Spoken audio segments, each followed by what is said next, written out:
नमस्कार, जय गुरुदेव। स्वागत है आप सभी का मेरे चैनल अमृतवाणी में। आज अमृतवाणी में है धर्म एवं मत। तो चलिए ज़्यादा समय ना लेते हुए आज का वीडियो स्टार्ट करते हैं। इस धरती पर जितने प्रकार के मनुष्य हैं उतने ही प्रकार के उनके मंतव्य एवं जीवन जीने के तौर तरीके हैं। उन्होंने किसे अपनाया किसे नहीं, यह उनका व्यक्तिगत एकाधिकार है। देश काल परिस्थिति अनुसार मनुष्य अपने श्रद्धा का केंद्र, अपने आकर्षण का बिंदु ढूंढता है। उसे वही वस्तु प्रिय होती है जो उसे आत्मिक संतोष एवं मानवीय गुण मूल्यों से सुसज्जित करे। धर्म का यहाँ स्थान नहीं, यह तो व्यक्तिगत स्वतंत्रता का विषय है। मत का परिवर्तन देश काल की परिस्थिति अनुसार होना निश्चित है। फिर धर्म क्या है? क्या धर्म कोई बाह्य वस्तु है? धर्म का संबंध आदर्शों एवं सिद्धांतों से है या वह कोई कपोल कल्पना निष्ठुर वाक्यावली भर है?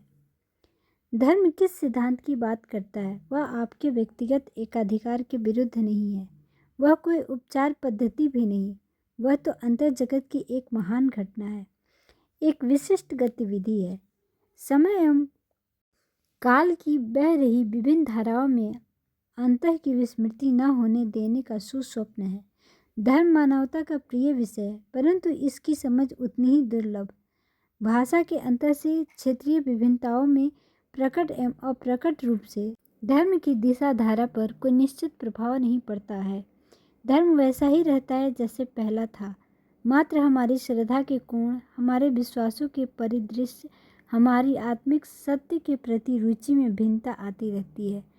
यही मत के निर्माण एवं धर्म के कल्पित अर्थों का भी आरंभिक चरण है। धर्म है एक केंद्रीय वस्तु, मत है अपना व्यक्तिगत आचरण। धर्म आवश्यक नहीं मतानुकूल हो, और मत की परिधि अक्सर बहुत संकुचित होती है।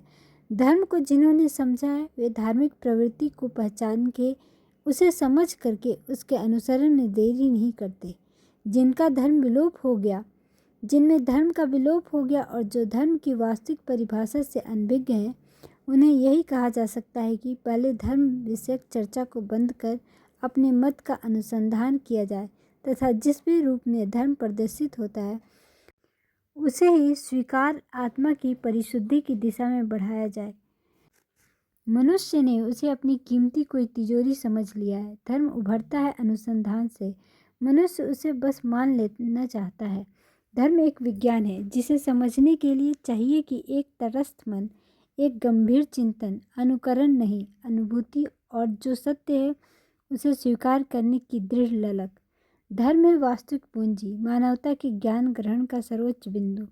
धर्म है अनासक्ति और उसके ऊपर प्रकृति की गतिविधियों को देख सकने और प्रबल दृष्टि, एक विकार शून्य अवस्था, एक परिष्कृत चिंतन।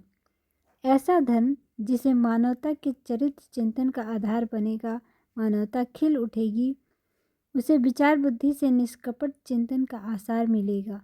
वह दिव्य कमल की भांति अपना वास्तविक स्वरूप पहचानेगी। तभी धर्म का पताका, उसका केंद्रीय एकाधिकार, धर्म की वास्तविक पूंजी उद्धृत हो उठेगी और मनुष्य चिंतन एवं चरित्र से श्रेष्ठ बन सच्चा धर्माधिकारी बनेगा। विश्व के धर्मों ने इसलिए सफलता नहीं पाई क्योंकि वे सब मत वर्ग में बिखर गए और वहाँ धर्म का लोप हो पड़ा। धर्म मत की धुरी पर गिना जाने लगा। धर्म आत्मा का प्रतिनिधि नहीं, मनुष्य की आकांक्षा एवं क्रिया प्रतिक्रिया से संबंधी बन पड़ा।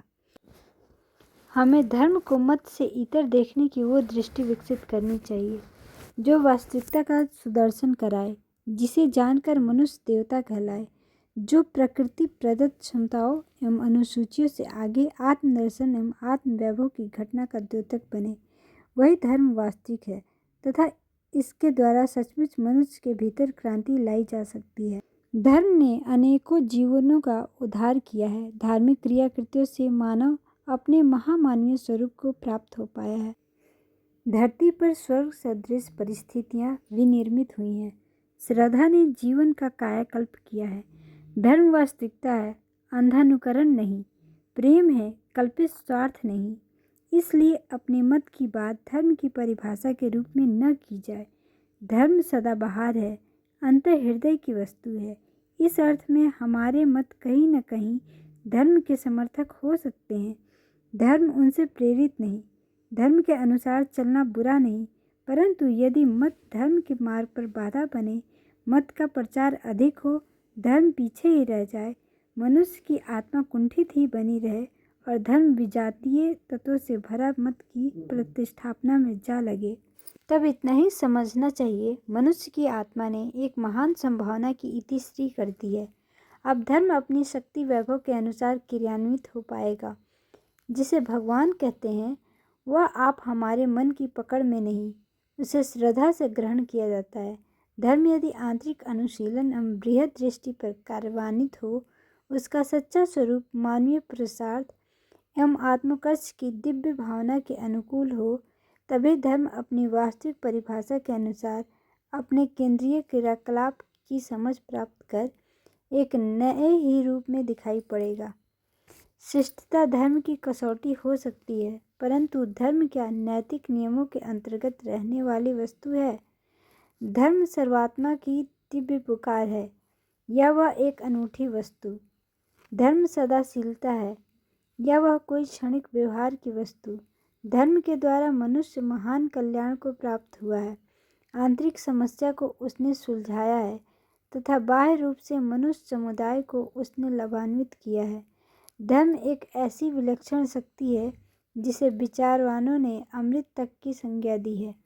इस धर्म को जिस दिन मनुष्य सही रूप में पहचान लेगा, धार्मिक विषय वस्तु उसकी जीवा पर ही नहीं, उसके आचरण एवं कल्याण व्यवहार की अभियंगी तथा उसे उत्कर्ष प्रदान करने वाली होगी और सभी मनुष्य नवीन रूप में अपने भावी कल्याण की दिशा में बढ़ चलेगा। यही महानता का राजमार्ग है तथा मनुष्य के वास्तविक विकास का द्योतक भी।